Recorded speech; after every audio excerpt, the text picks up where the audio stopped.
I think I just started recording. And notable that I'm kind of going a little bit back and forth here, like letting people into the meeting, multitasking and talking to you. So my apologies if I like weirdly stop and look away and then come back. That's me letting somebody else in.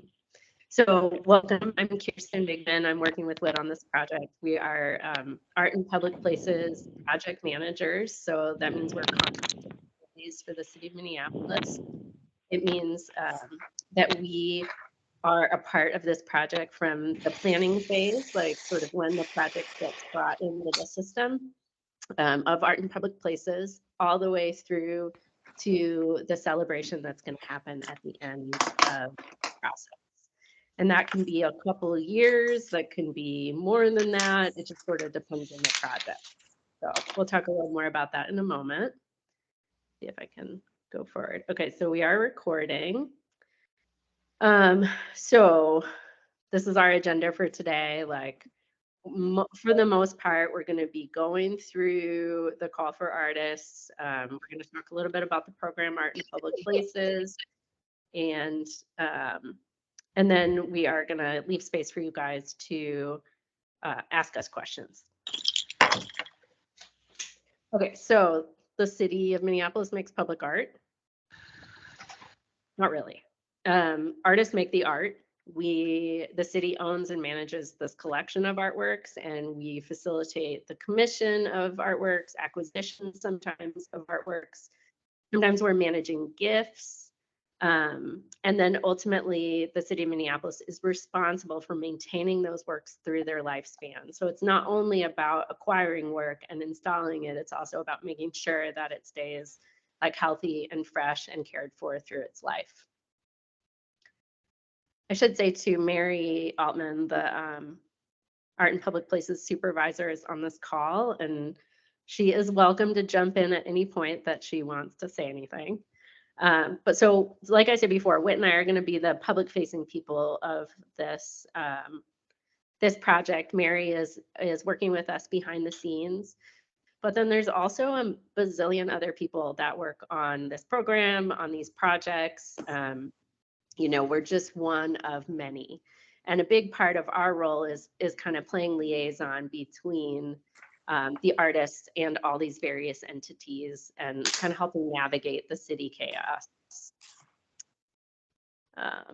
So the commissions themselves are, and this is a commission, the commissions themselves are guided by public art policies that are set in place and approved by council. So there are a lot of things that like we just don't have the power to change.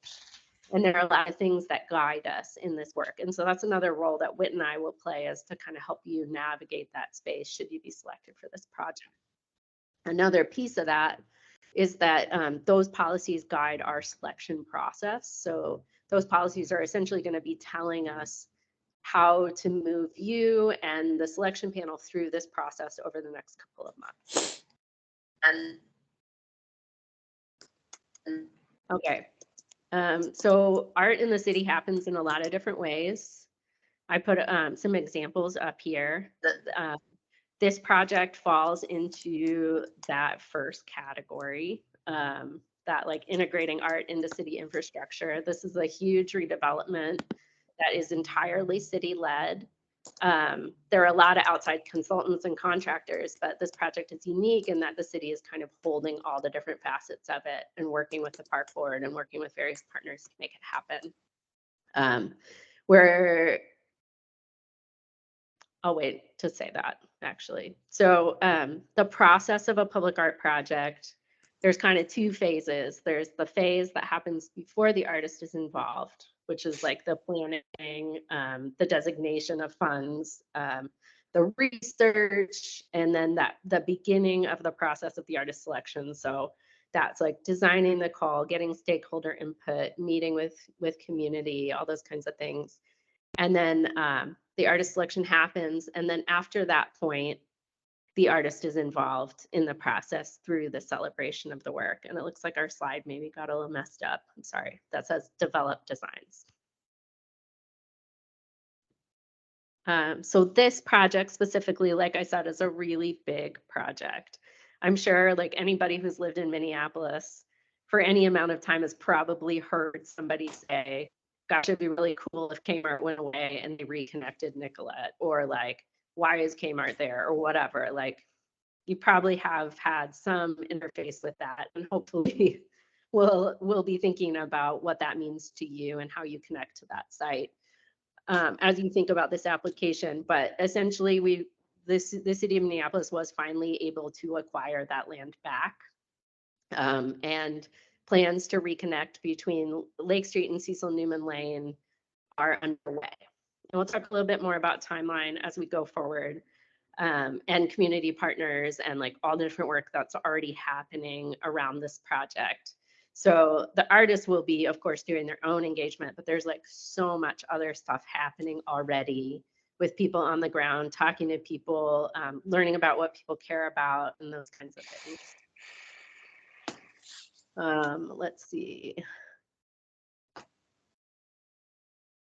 So then the surrounding neighborhoods, and all this stuff is in the call. I should say that too. Like all this information is in the call, and there's a ton of really great resources online that we link to in the call, including the story map. I strongly recommend that you like spend some time with that and learn about the history and think about like why you connect with it, right?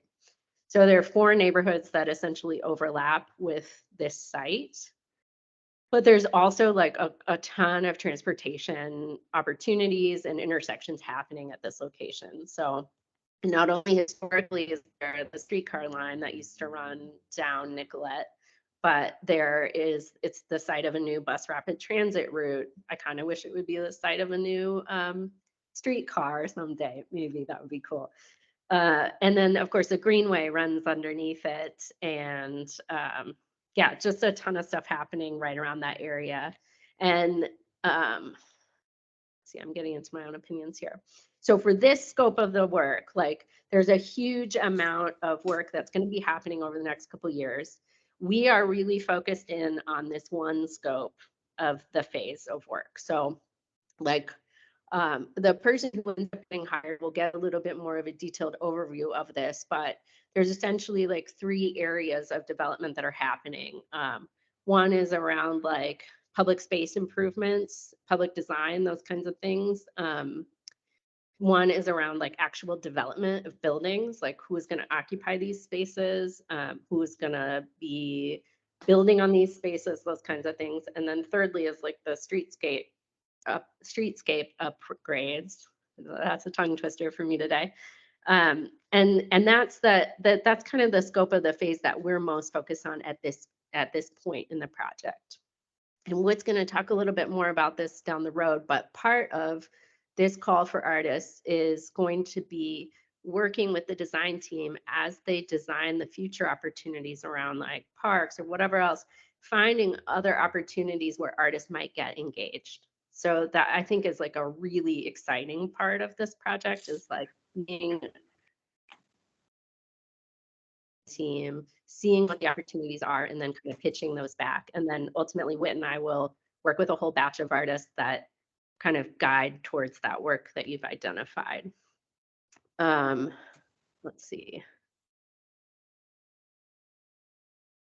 Okay, I think that's you, Whit. Hi, everyone. I'm Whit Sissoko. Thanks, Kirsten. The overview for the Call of Artists is covered a little bit ago, but the city of Minneapolis invites experienced artists with the capacity to work in a wide range of materials and a range of scales to apply to design and create public artwork to be incorporated into a new development reconnecting Nicollet Avenue between Cecil Newman Lane and Lake Streets. So just a note, you're proving your experience through what you submit, obviously, but also this wide range, or the work in a range of materials, is very important. Like if you see yourself as working in one singular format, hopefully it's flexible enough to work in different disciplines, because this project is ever evolving, and we're still working with the planners on what the public art might be. So we're hoping that when you apply, you show your wide range of works, not just in a single discipline, hopefully. We can move this forward, Kirsten. So this is the scope of work. So you're going to be working with the design team. You're creating one signature work. You're identifying opportunities for future local artists to create works on the site. As Kirsten alluded to, this project is just still unfolding, right? There's a lot of things that still need to be decided, and this one artist or artist group will be looking at the picture as a whole. Obviously, you're going to be developing one, but you're looking for other opportunities for other artists. So there might be a park that is a part of the future planning. So you're looking at that as an opportunity for another artist to create another artwork, or there might be a railing or something. So you're continually getting the updates on where they're at with the planning, and you're hopefully identifying these for other artists to participate in. You're also engaging with community and stakeholders. There's a lot of work that has led up to where we're at right now. There's plenty of partners and studies and people on the street talking to people. Some of you are on this call, people that have been involved with the whole process. So you'll be, engaging with community and stakeholders. The last thing is you're connecting with by goals and criteria. So there's a lot of things that we'll talk about towards the end of this presentation that are defined by the city, and they're a part of every process. So there's plenty of criteria that you can point to and to, I guess, make your case to that you should be the artist because I've done these things, and hopefully it's all clearly listed. And if it isn't, please ask us questions.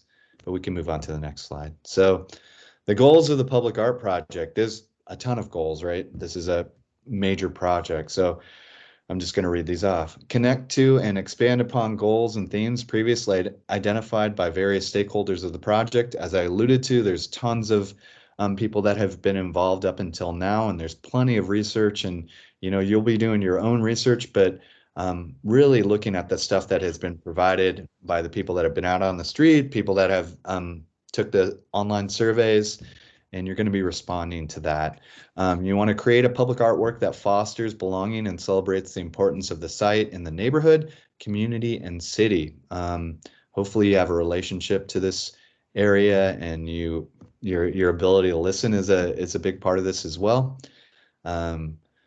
We're going to commemorate and celebrate the rich and cultural diversity, diverse communities in the area and their community histories gathered through input from community members. So that might be, the surveys or the interviews that are happening previously, but like obviously you're going to be doing your own work too, and you're going to be listening to community members and hearing what they want out of the public artwork.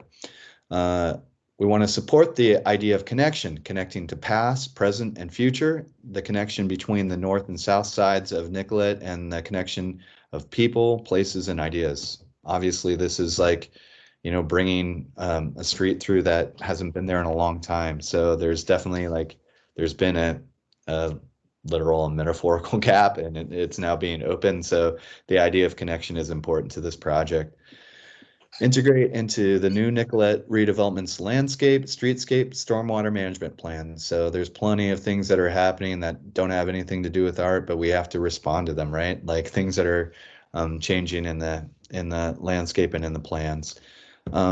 Identify public art opportunities in a range of media for local artists to enhance, integrate, and into and augment the streetscape plans. So once again, you're looking for the opportunities that emerge, and hopefully we can get other artists involved in other areas of this new Nicollet plan. Who can apply? So this is only open to the 13 Minnesota counties, and this is Anoka, Benton, Carver, Chisago, Dakota, Hennepin, Santee, Ramsey, Scott, Sherburne, Stearns, Washington, and Wright. And it is based on address. I'm going to just throw that back to Kirsten and Mary, because I have had questions about whether or not if people work there, it is a physical address where your residence is. Is that correct, Mary and Kirsten? Mary, I'm going to let you answer this one, if you're there. asking the hard question. My understanding of it is that it's your residence. So where you are living or renting. Yep. So that, yeah, if you haven't already, fill out that artist intent to apply and we can navigate A that. partner on a team could be from outside of the 13 county, but the lead artist or lead partner would need to be from that identified metro. Artists may apply individually or as teams. Oh, I'm sorry, if Mary isn't there to answer, it's okay. We'll follow up on that, but You got it covered. Okay, good. Confirmed. Artists may apply individually or as teams. No size restriction, but adequately sized is strongly recommended. Highly recommended to have experience working together, and will receive the same fee as an individual artist. So you'll just have to negotiate that within your team with the budget. Artist applying must be readily available during the timeline. Artists currently under contract with the city for other public art projects must be performing accordingly to the scope of services and schedules for those projects. Current staff and Minneapolis Arts Commissioners are not eligible. And this project is seeking artist teams who are practicing artists with professional artistic resumes, architectural engineering and design firms, galleries, organizations, fabricators, public art consultants, and project managers are not eligible to apply. That's one of those policy things you see peeking its ugly head out. Looking at it forward. Artist responsibilities. Artist/artist teams will collaborate with the design team, project staff, and steering committee. The steering committee we'll talk a little bit about in a slide after this.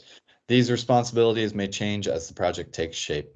Responsibilities are specifically detailed in the RFQ and include things like submitting deliverables that communicate ideas and plans, regular communications with project management, budget oversight, and project management.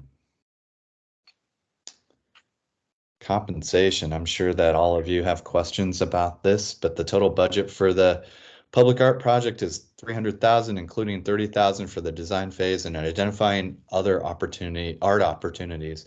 After the design is approved, the city will enter into a contract with the selected artist/artist team for fabrication. The budget should cover all of the costs, expenses associated with fulfilling the responsibilities outlined in the call. And a contract between artist and the city will define stages of completion and a payment schedule. So, yep. This is how to apply. So some of you have filled out the the intent to apply form. We want you to do that by Thursday, October 12th at 4 p.m. I can put the link in the chat. If you haven't done that already, it's a pretty simple form. It really just lets us know that you are eligible as far as residence goes, and it's pretty straightforward form. It's also, sorry, Whit, I would just say it's worth noting that putting your name into the intent to apply is not a commitment.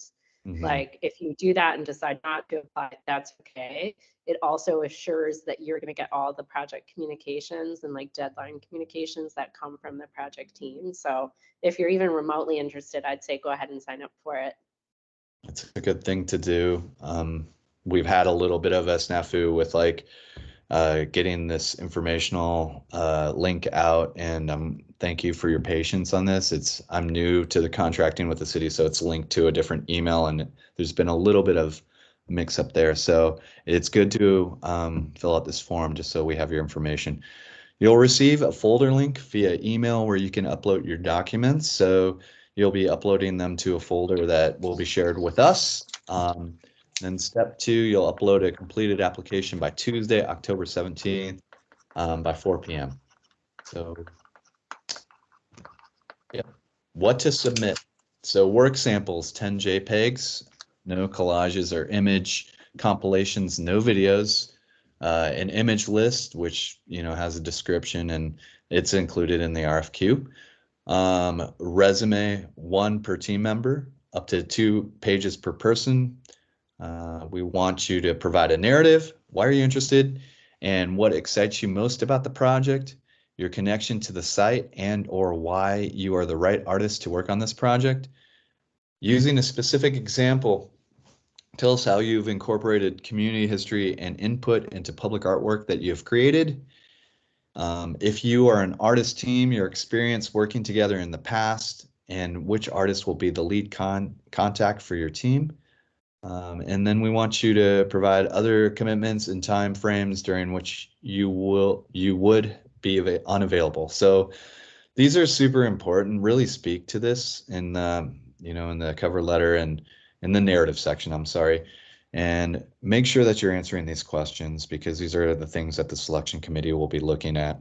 And the last thing is we want you to provide references. All of this is listed in the RFQ.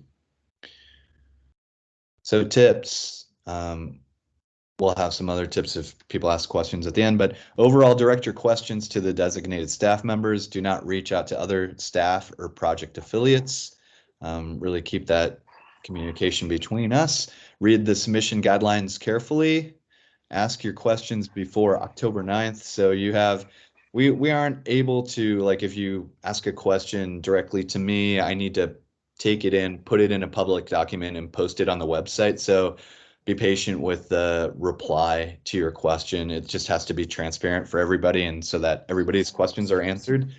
We'll also be compiling that with our questions that are happening at the end of this session. So, and then overall, ask your questions before October 9th. So we cannot answer the questions after that date. That's what we were talking about. Another tip for the application, do not send links or applications through Dropbox or any other file transfer programs. We're providing a link to a folder, and that will be the official folder. Don't send us another link.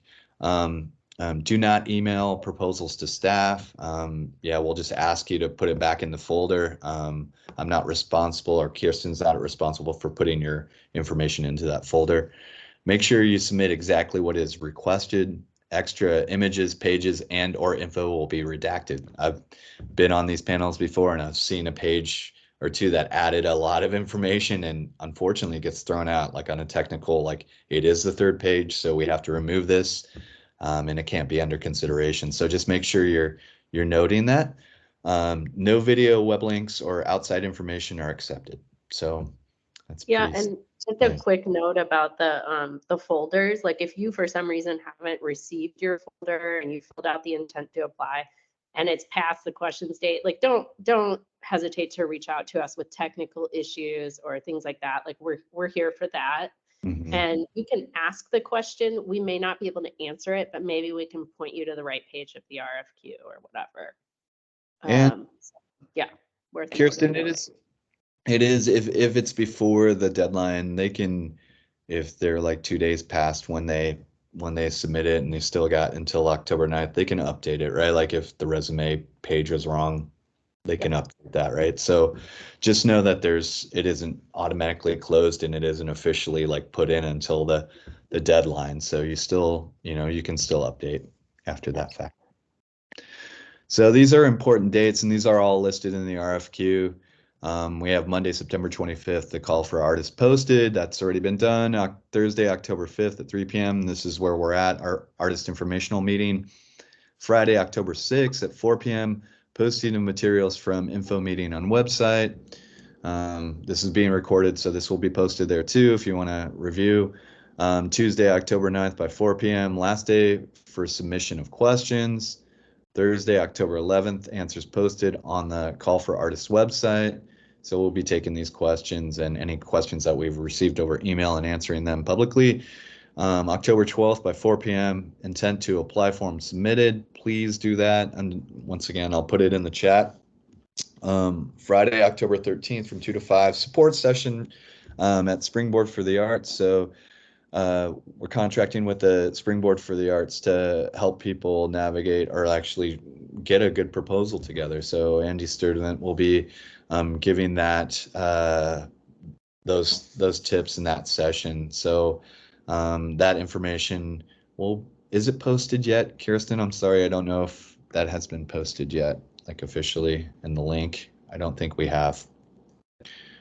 But we'll get that together. I was muted. For the Springboard session, is that what you're asking about? Yes.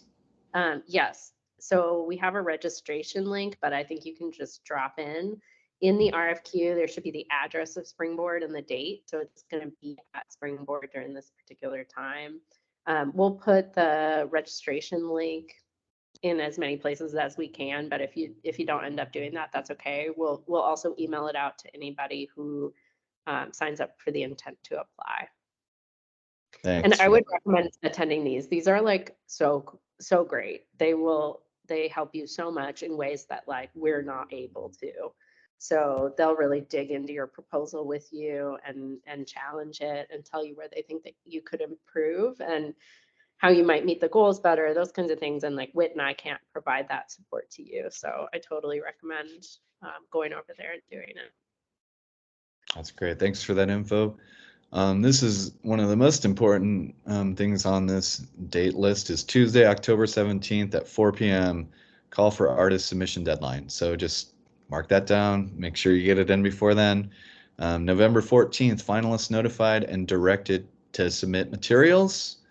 Like we said before, you'll be provided a folder which you'll be uploading the materials. Thursday, November 30th, finalist interviews. December 2023 artist notification and contracting. February, March 2024 streetscape and bridge concept layout design deadline. So that's pushing us. And then December 2024 streetscape and bridge concept 100% plans. And then 2025 construction begins.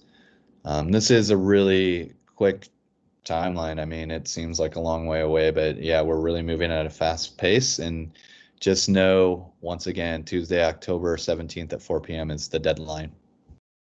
I think it's worth noting too that these kinds of timelines are often ideas and they can move based on the various like projects unfolding in their own time. So adaptability will be key. All right. So how are decisions made? So we have an independent steering committee, including an arts administrator, project architect and landscape architect, arts commissioner, a project site representative, public works staff member, a community representative, and 2 at-large members. So these are defined by the city. These are things that we have to have on a steering committee. So these are mandated by the council and the mayor.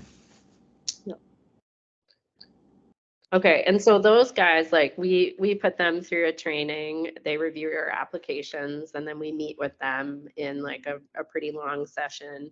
They are guided by these guiding criteria. So when we introduce them to process, we introduce them to these criteria, which we call kind of the backbone for the process.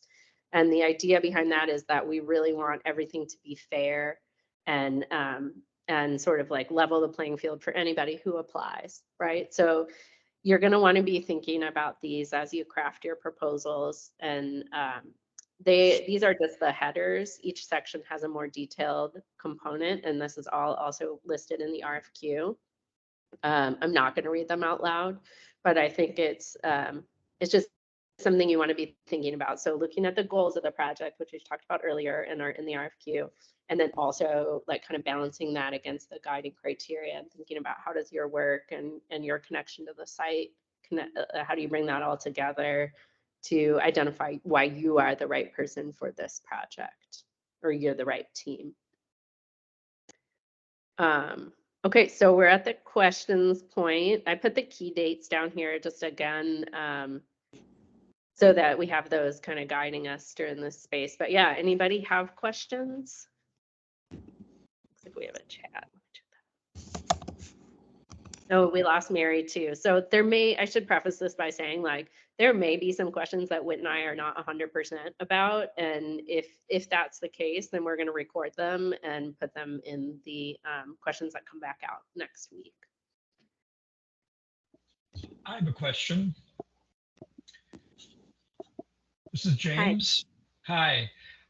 You were talking about the folder that we're supposed to be dropping our application into. Sure. Where do we find that, or when is it coming? Right. That's a great question. So if you've filled out the intent to apply, and Whit and I need to get together so I can like kind of walk him through the process of how to build the folders and send them out to you. But you can expect those probably within the week. If you Okay. don't have something by the end of next week, then feel free to reach out and nudge us. Or if you feel for some reason that we missed yours and you just want to check in, like, we're humans, like, definitely ask questions. I know the city can be like a big scary entity sometimes, but like, I promise me and Whit are pretty chill. So yeah, just email Whit and ask like what's up, and he'll double check on things for you. Understood. Thanks.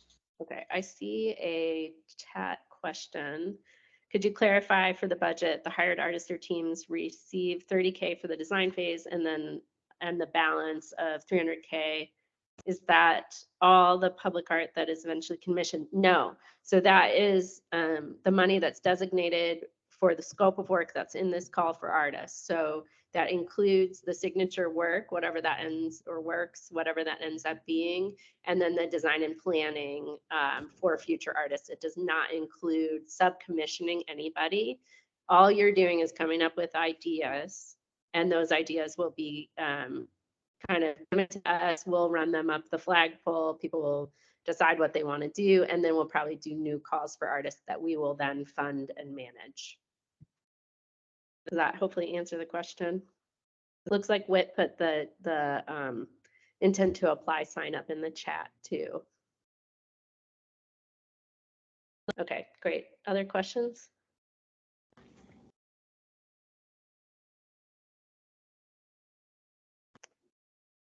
Something I thought of something while I was talking, and it looks like, and I can't remember what it was. Okay, it also looks like this position is very collaborative with the steering committee. Yeah, so the public art policy, the City of Minneapolis public art policy mandates a steering committee for all public art projects.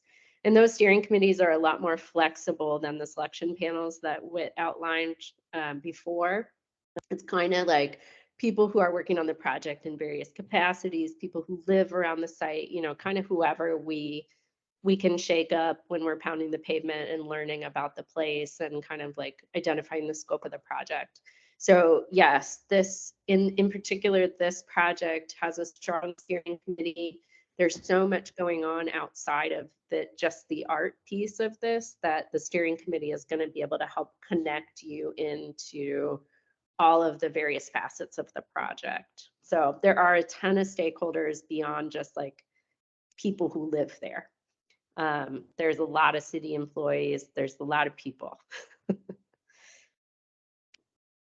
Let's see. Can the planning artist also be one of the commissioned artists for the project? I don't understand the question. I think what they're referring to is that once they've identified the opportunities and then they're released again to the public after the Gotcha. process, can they be one of the artists eligible? I don't know. We'll Yeah, have to figure that out.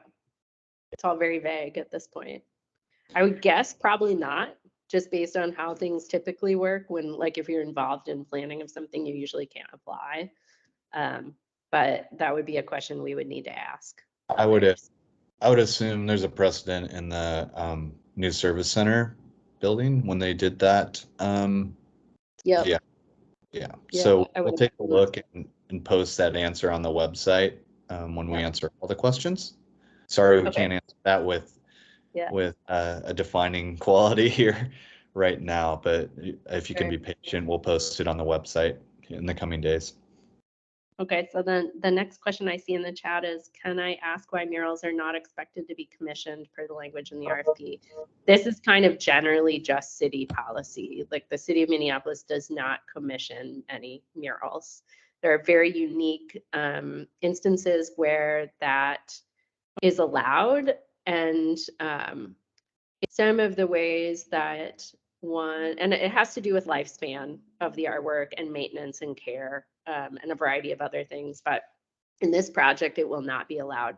I do know of a project that's coming down the road that is going to be a mural. So if that's really your forte and you want to hold out for a different project, I think there'll be a new call within the year that is going to be a really large scale mural project or some kind of like surface treatment.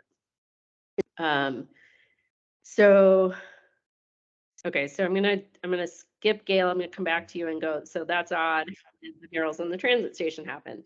Transit station is not City of Minneapolis Art and Public Places program. That is the Metro Transit Public Art program. So doesn't the chosen artist create a large artwork as part of the 300K? Yes. So large, I don't know. We are saying like signatures or significant artwork, whatever, like that doesn't mean that it's going to be like a one big thing planted on an intersection or like one big monument or one, you know, like an artwork could be many points along the way. It could be ornamentation for the new bridge. It could be incorporating the design of seating along the sidewalks, right? Like, so we're not necessarily saying that you need to make like some iconic thing when you get to this point, but rather to find the opportunities in the infrastructure and in the design process that you're going to get embedded into to enhance and bring the arts into, like, bring your art, your creativity into the process. I should say too, we didn't say this in our presentation. I know it says it in the call, but it's always worth saying again. We do not want to know what your ideas are at this stage. We're really just asking about you and why you think you're a fit.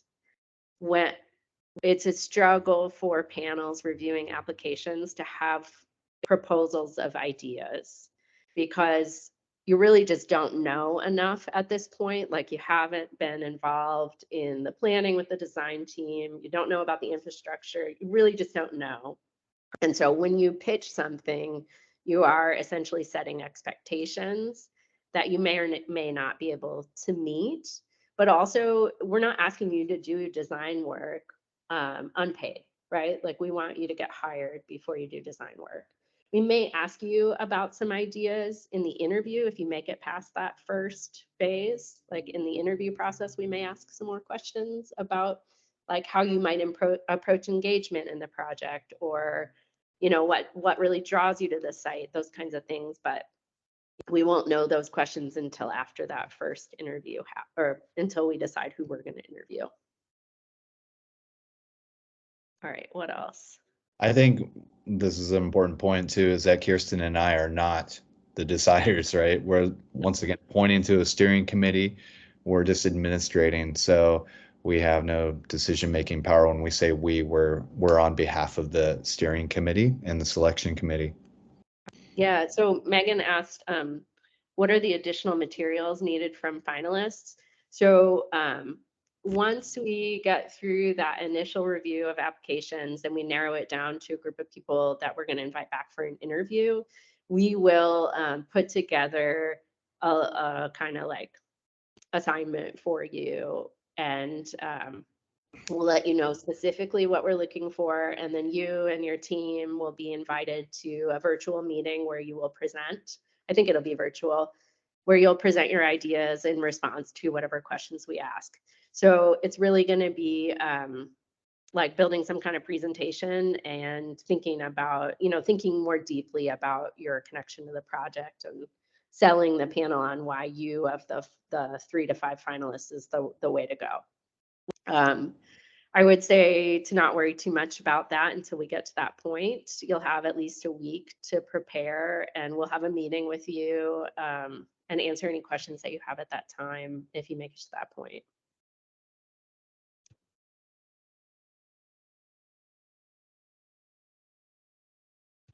Anything else, you guys?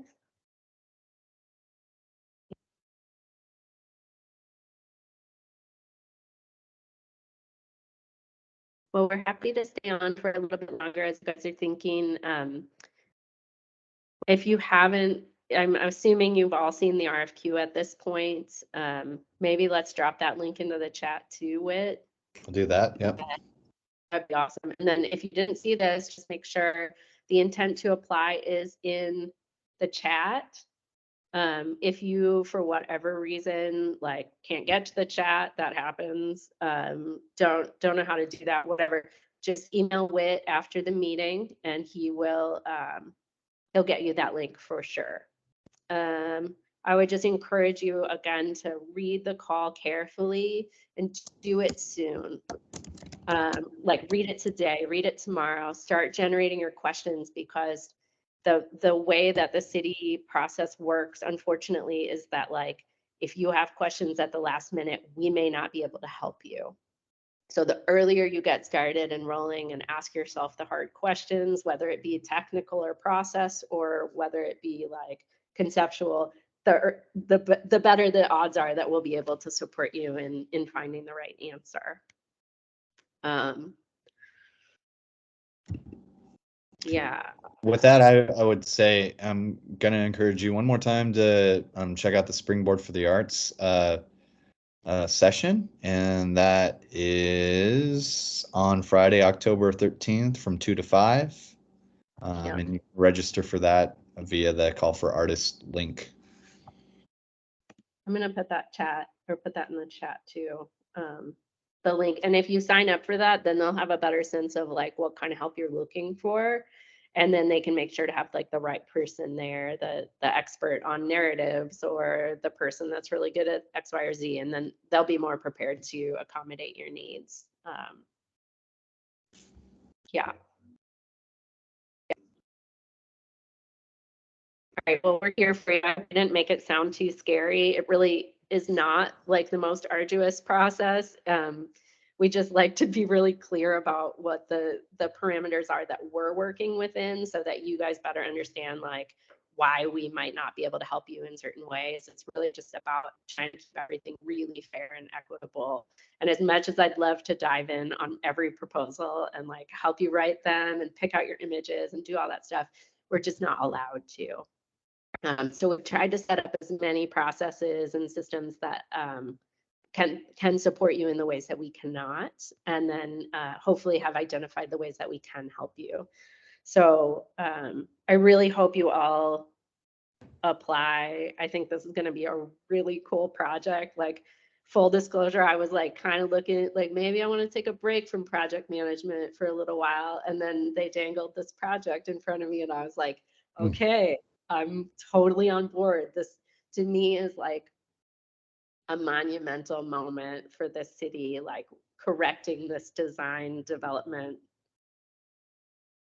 situation and returning it to a thoroughfare and like a moving pathway. I think it's going to be really beautiful and really special. So being a part of it, I think is going to be really cool too.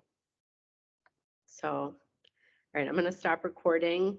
Again, we're available for you guys.